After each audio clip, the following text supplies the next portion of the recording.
What would you do if someone you once loved returned, even just for a moment? Today, we follow the story of Eleanor, a story about love, memory, and the quiet echoes of our hearts. The morning light crept gently through the curtains, tracing soft lines across the kitchen walls.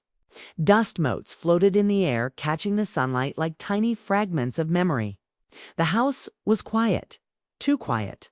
Eleanor thought the kind of quiet that made you aware of your own heartbeat at 71. Eleanor Harper had grown used to silence. It was a steady companion now, arriving with her morning tea and staying until dusk. The tick of the clock, the hum of the refrigerator, the distant chatter of a radio down the street, these had become the small music of her days. Her home sat at the edge of a little town in Maine, where the trees leaned close and the air always smelled faintly of pine and sea. Once the house had been full of voices, laughter, footsteps, the clatter of dishes when her children were young. But the years had a way of softening noise into memory. And now, only photographs kept her company. On the wall by the window hung one that she often paused to look at. A picture from 1978. She was 24, smiling in the sunlight beside a man with kind eyes and an uncertain grin.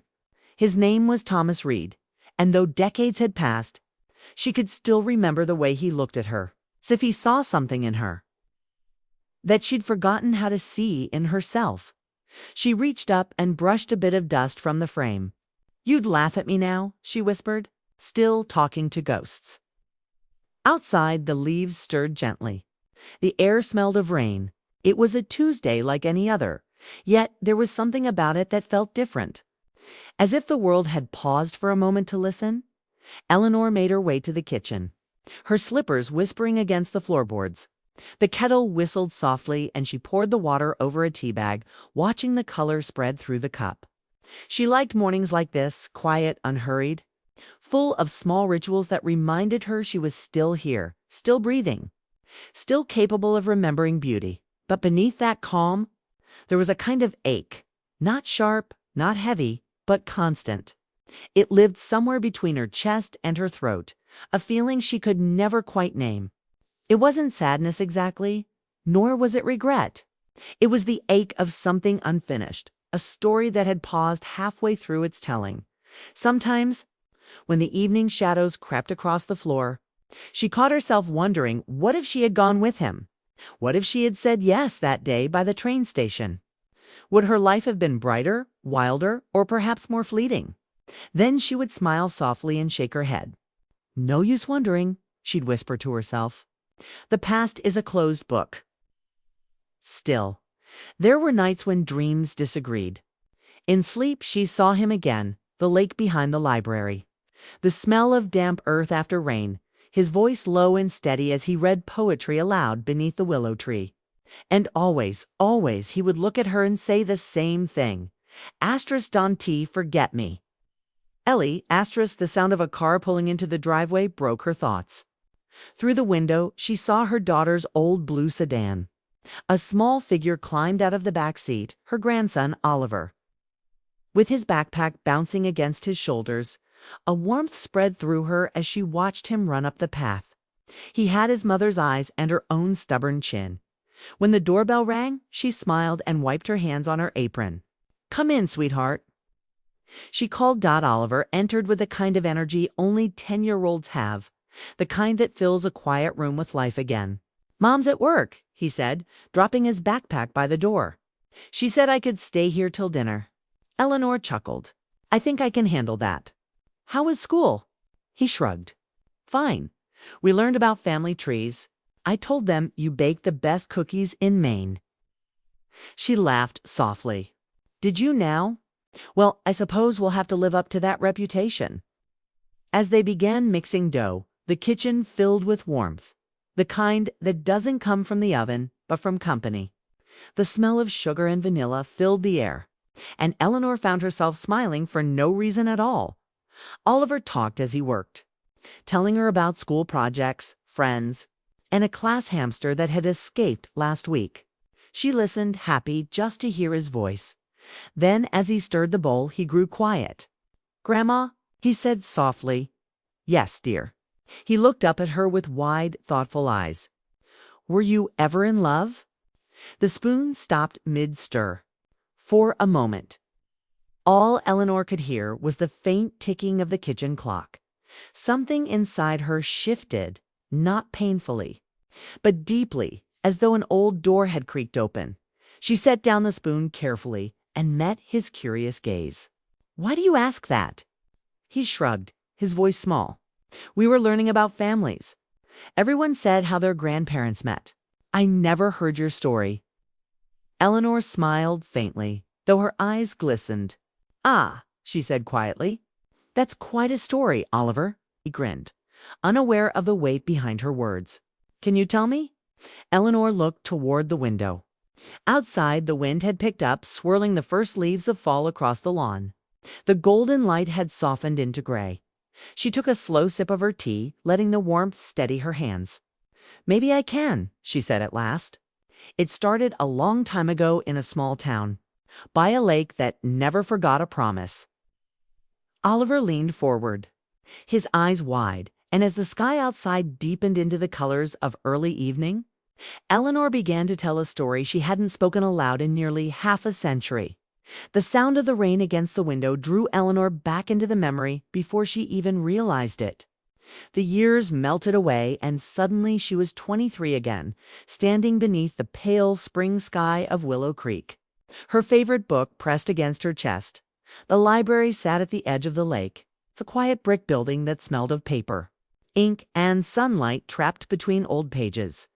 It was her second home back then, the one place where she felt both useful and unseen.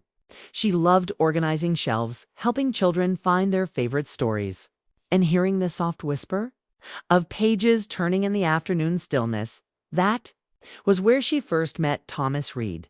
He wasn't from Willow Creek. He had moved there for a short teaching post at the local school, though she didn't know that at first. What she did notice was how he treated silence, not as something to fill, but something to share. He would come in every Thursday evening, usually around 5.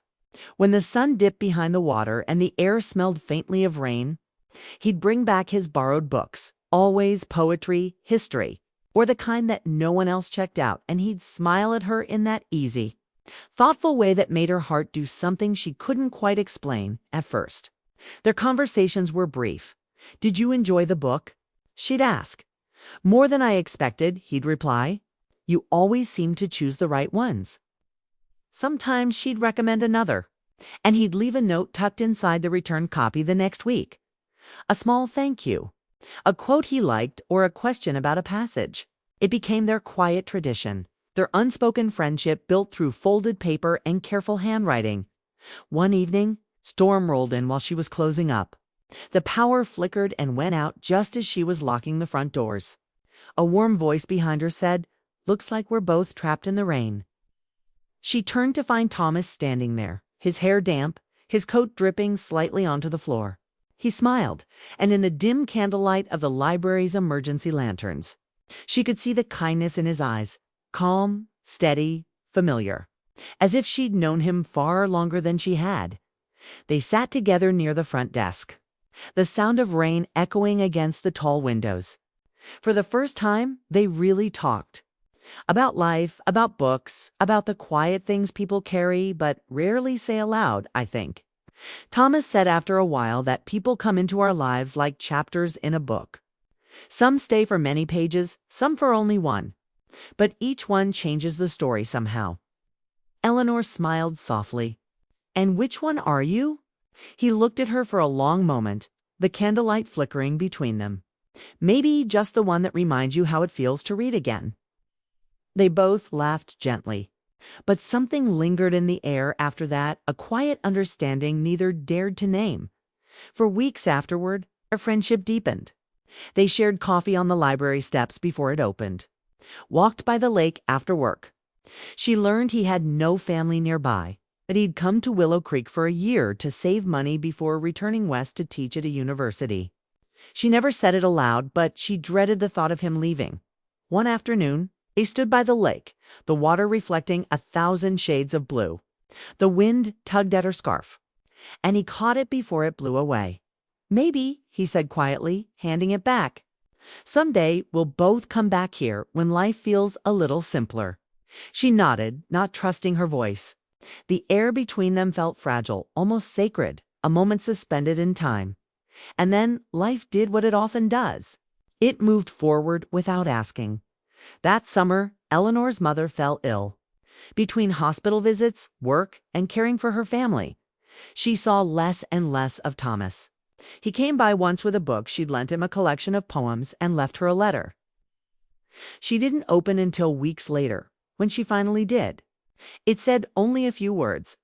Asterisk, if we ever find ourselves by the same lake again. I'll know the story isn't over. Asterisk, but she never saw him again. By autumn, his position had ended, and he was gone. The library felt different without him, quieter in a way that wasn't comforting anymore. She went on with her life, as people do. The days turned into years, and the years into decades. And yet, even now, standing in her kitchen as her grandson listened with wide eyes, Eleanor could still remember the exact way the light fell across the water that last afternoon, how it caught the gold in his hair, how the wind whispered through the reeds like the turning of a page. She smiled faintly, though her voice trembled. He once told me that some stories don't end, they just change chapters, she said softly. Oliver frowned. Did you ever see him again? Eleanor looked toward the window where the first stars were appearing in the evening sky. No, she said, but sometimes when I walk by the lake near here, I still hear the echo of that promise, like it never really faded. The boy was quiet for a long moment. Maybe he remembers you too, he said. Eleanor's smile deepened, sad and grateful all at once. Maybe, she whispered, and maybe that's enough. The following morning began like any other, the scent of toast and tea drifting through the kitchen, the steady rhythm of rain on the porch roof. Eleanor moved about the room quietly, her thoughts still lingering in the story she'd shared with Oliver the night before. He had gone home hours earlier, but his curiosity had opened a door she hadn't meant to touch again. The memories she'd carried in silence for decades were now awake. Drifting through her like sunlight through dust, she looked out the window at the street below. The neighborhood was small, friendly faces, tidy gardens, the occasional mail carrier whistling a tune. She thought of walking to the library later just to stretch her legs, though she hadn't been there in years. After lunch, she put on her raincoat and stepped into the cool afternoon air. The sky was a soft gray, and puddles reflected the yellow leaves scattered along the sidewalk. She walked slowly, her cane tapping gently against the pavement. When she reached the library, she hesitated before going in. The smell hit her instantly. Old paper, wood polish, and the faint trace of coffee from somewhere behind the counter. It hadn't changed much since the days when she worked there, though the faces had. She wandered the aisles quietly, running her fingers along the spines of books. Tennyson, Whitman, Frost. Names that once felt like shared secrets between her and Thomas in the far corner. A display of local history caught her eye. There, in a small frame, was a photograph of the library from the 1970s, the same year she had worked there. Her heart fluttered. Beneath it was a short note. Asterisk photograph donated by Thomas Reed, retired teacher and writer. Taken the summer he lived in Willow Creek. Asterisk for a moment. She simply stood there, breath caught in her chest. The world seemed to tilt slightly. Thomas, still alive, still connected in some quiet way to this place. She read the rest of the note. He had recently moved back to town after many years away. He was giving a small talk at the library that very weekend on the beauty of everyday moments. Her heart gave a small, tremulous flutter, the same one it had once known beside the lake. For a long time she stood there, unsure what to feel. Joy, fear, nostalgia. Perhaps all of them. That Saturday she returned. The library was warm, filled with the soft murmur of conversation and the rustle of jackets. She found a seat near the back, her hands folded neatly in her lap. The air smelled faintly of rain again, as if the weather itself remembered. Then she saw him. Thomas stepped to the front of the room.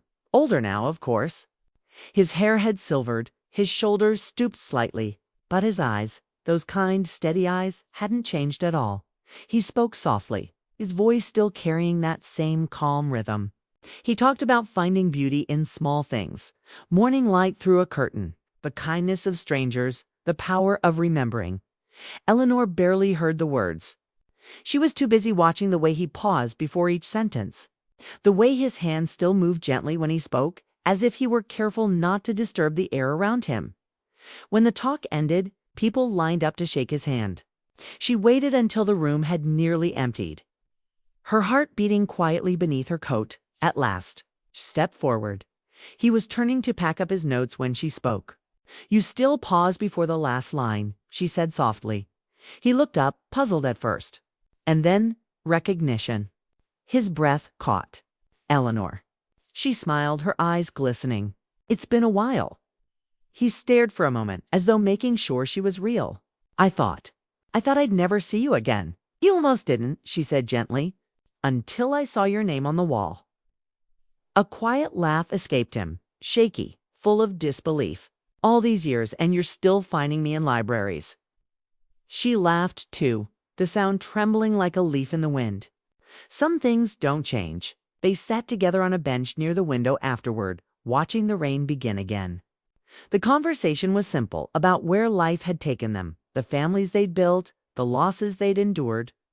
There were no grand declarations, no promises, only the calm peace of two stories quietly meeting again after too many unwritten chapters. At one point, Thomas looked at her with that same gentle seriousness she remembered. "Do you ever think," he asked, "how different life might have been?" Eleanor thought for a moment. The rain traced lines down the glass, the sound soft and rhythmic. "Sometimes," she said, "but I think we found what we were meant to, even apart." He nodded slowly. "And somehow, still here." She smiled. "Still here?" They talked until the lights dimmed and the librarian began stacking chairs. Before they said goodbye, he handed her a folded piece of paper.